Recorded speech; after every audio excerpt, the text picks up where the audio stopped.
Hi friends, welcome to బంగారు జీవితం. ఈరోజు ఈ వీడియోలో నా హెచ్ఎస్సి టెస్ట్ ఎక్స్పీరియన్స్ మీ అందరితోని షేర్ చేసుకుంటాను. ముందుగా ఈ వీడియో చేయడానికి మెయిన్ రీజన్ ఏంటంటే మా డాక్టర్ నాకు హెచ్ఎస్సి టెస్ట్ చేయించుకోమని చెప్పిన తర్వాత నేను యూట్యూబ్లో హెచ్ఎస్సికి సంబంధించిన వీడియోస్ ఎన్నో చూడడం జరిగింది. అప్పుడు నేను తెలుగులో ఎవరైనా వాళ్ళ సొంత ఎక్స్పీరియన్స్ షేర్ చేశానా అని చూస్తే నేను ఒక్క వీడియో కూడా నోటీస్ చేయలేదు నేను చేయించుకున్న టైంలో. సో నేను ఈ వీడియో చేయడం ద్వారా ఎవరికన్నా యూజ్ అవుతుంది అన్న మెయిన్ ఉద్దేశంతో ఈ వీడియో చేయడం అనేది జరుగుతుంది. ముందుగా నేను హెచ్ఎస్సి టెస్ట్ ఎందుకు చేయించుకోవాల్సి వచ్చిందో మీకు ఎక్స్ప్లెయిన్ చేస్తాను. మ్యారేజ్ అయిన 3 years తర్వాత నేను కన్సీవ్ అయ్యాను. కన్సీవ్ అయిన 1 month 45 days తర్వాత నాకు మిస్క్యారేజ్ అయింది. అప్పుడు డాక్టర్ 4 months ప్రెగ్నెన్సీ కోర్స్ ఇవ్వడం జరిగింది. ఆ కోర్స్ యూజ్ చేసిన తర్వాత కూడా నేను కన్సీవ్ కాకపోవడంతో డాక్టర్ హెచ్ఎస్సి చేయించుకోమని సజెస్ట్ చేశారు. యూజువల్గా ఈ హెచ్ఎస్సి టెస్ట్ పీరియడ్ అయిన తర్వాత 6 to 9 days లోపల చేయించుకోవాలి.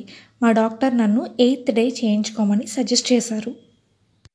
ముందుగా ఈ హెచ్ఎస్సి టెస్ట్ ఎలా పర్ఫామ్ చేస్తారో బ్రీఫ్గా చెప్తాను. హెచ్ఎస్సి టెస్ట్ చేసే ముందు వెజైనాలో స్పాక్యులంని ఇన్సర్ట్ చేస్తారు. స్పాక్యులం ఇన్సర్ట్ చేసిన తర్వాత ఆ పోర్షన్ అంతా క్లీన్ చేస్తారు. తర్వాత ఒక థిన్ క్యాథెటర్ సహాయంతో సర్వెక్స్ త్రూ యూట్రస్లోకి డైని ఇంజెక్ట్ చేస్తారు. ఈ డై యూట్రస్ త్రూ ఫెలోపియన్ ట్యూబ్స్లోకి ట్రావెల్ చేస్తున్న టైంలో డాక్టర్ ఎక్స్రే ఇమేజెస్ తీసుకుంటారు. టెస్ట్ని పర్ఫామ్ చేయడం ద్వారా ఫెలోపియన్ ట్యూబ్స్లో ఏవైనా బ్లాకేజెస్ ఉన్నాయా, అలాగే యూట్రస్ అనేది కరెక్ట్ షేప్లో ఉందా లేదా అనేది డాక్టర్ ఐడెంటిఫై చేస్తారు. ఈ టెస్ట్ని కొన్ని క్లినిక్స్లో విత్ అనస్థీషియా చేస్తారు, కొన్ని క్లినిక్స్లో వితౌట్ అనస్థీషియా చేస్తారు. నేను వెళ్ళిన క్లినిక్లో వితౌట్ అనస్థీషియానే చేశారు. టెస్ట్ పర్ఫామ్ చేసే ముందు ఎలాంటి పెయిన్ కిల్లర్ ఇంజెక్షన్ కానీ పెయిన్ కిల్లర్ ట్యాబ్లెట్స్ కానీ ఇవ్వలేదు. టెస్ట్ని పర్ఫామ్ చేస్తున్నప్పుడు వెజైనా త్రూ స్పాక్యులంని ఇన్సర్ట్ చేస్తున్నప్పుడు నాకు ఎలాంటి పెయిన్ అనిపించలేదు, కానీ డైని ఇంజెక్ట్ చేస్తున్నప్పుడు మాత్రం పెయిన్ అనేది వచ్చింది. ఈ డైని ఇన్సర్ట్ చేసినప్పుడు ఎలా ఉందంటే అబ్డామినల్లో సివియర్ పెయిన్, అంటే ఇప్పుడు పీరియడ్ వస్తుందేమో, పీరియడ్ క్రాంప్స్ స్టార్ట్ అవుతున్నట్టుగా అనిపించింది. ఎలా ఉందంటే పీరియడ్ క్రాంప్స్ అనేవి డబల్ అయితే ఎలా ఉంటుందో అలా అనిపించింది. ఈ టెస్ట్ మ్యాక్సిమం 5 minutes మాత్రమే చేస్తారు. ఈ టెస్ట్ చేస్తున్నప్పుడు మనం డాక్టర్కి సరిగ్గా కోఆపరేట్ చేయాలి. మనం ఏమాత్రం కదిలినా వాళ్ళు ఎక్స్రే అనేది సరిగ్గా తీసుకోలేరు. కాబట్టి టెస్ట్ పర్ఫామ్ చేసే టైం అనేది మన మీద డిపెండ్ అయి ఉంటుంది. మనం డాక్టర్కి కోఆపరేట్ చేస్తే ఈ టెస్ట్ 5 minutesలో ఎండ్ అవుతుంది. ఎక్స్రే ఇమేజెస్ తీసుకున్న తర్వాత డాక్టర్ ఒక 5 minutes రిలాక్స్ అవ్వమన్నారు. ఎందుకంటే ఈ టెస్ట్ పర్ఫామ్ చేసిన తర్వాత అబ్డామినల్ పెయిన్ అనేది ఉంటుంది. పేషెంట్ వెంటనే లేవడం వల్ల వాళ్ళకి కొంచెం డిస్కంఫర్ట్ ఉంటుంది. సో ఈ 5 minutes రిలాక్స్ అయిన తర్వాత డాక్టర్ యాంటీబయాటిక్స్ అలాగే పెయిన్ కిల్లర్ ఇచ్చారు. ఈ టెస్ట్ చేయించుకునే వాళ్ళకి నా పర్సనల్ సజెషన్స్ ఏంటంటే ఈ టెస్ట్ చేయించుకునే ముందు అస్సలు భయపడకూడదు. ఎందుకంటే భయపడుతున్నప్పుడు మనం ఎక్కువ మిస్టేక్స్ అనేవి చేస్తాం. ఈ టెస్ట్ చేయించుకోవడం మన మంచికే అని పదే అనుకోవడం వల్ల మనలో ఉన్న భయం అనేది తగ్గుతుంది. మనం గుర్తుపెట్టుకోవాల్సిన విషయం ఏంటంటే అందరి బాడీస్ ఒకలా ఉండవు. సో కొంచెం మంది చిన్న పెయిన్స్ కూడా బేర్ చేయలేరు. అలాంటి వాళ్ళకి మేబీ ఈ హెచ్ఎస్సి టెస్ట్ కొంచెం పెయిన్ఫుల్గానే ఉండొచ్చు. కానీ కొంచెం మంది ఈ పీరియడ్ క్రాంప్స్ అనేవి చాలా టేక్ ఇట్ ఈజీగా తీసుకుంటారు. అంటే వాళ్ళకి బేర్ చేసే కెపాసిటీ ఎక్కువ ఉంటుంది. అలాంటి వాళ్ళకి ఈ హెచ్ఎస్సి టెస్ట్ మేబీ పెయిన్ఫుల్గా అనిపించకపోవచ్చు. My mistakes during HSC. ఈ హెచ్ఎస్సి టెస్ట్ చేయించుకుంటున్నప్పుడు నేనైతే చిన్న మిస్టేక్ చేశాను.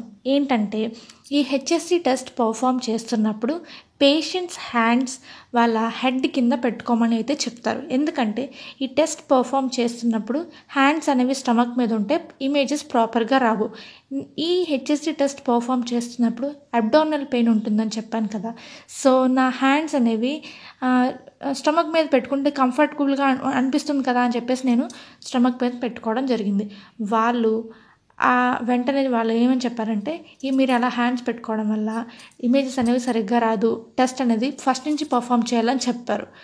సో కోర్స్ వాళ్ళు అలా ఏం చేయలేదు. హ్యాండ్స్ వెంటనే తీసేయడం వల్ల వాళ్ళు ఇమేజెస్ అనేవి బాగానే ప్రాపర్గానే తీసుకున్నారు. ఇలాంటి మిస్టేక్స్ చేయడం వల్ల ఏమవుతుందంటే, ఈ టెస్ట్ టైం అనేది ఇంక్రీజ్ అయిపోవడం వల్ల మీకు పెయిన్ అనేది కూడా ఇంక్రీజ్ అవుతుంది. ఎంత తొందరగా అయిపోతే అంత రిలీఫ్ వస్తుంది కదా. అందుకని మీరు ఇలాంటి సిల్లీ మిస్టేక్స్ చేయకుండా ఉంటారని నా పర్సనల్ ఎక్స్పీరియన్స్ మీతో షేర్ చేసుకుంటున్నాను.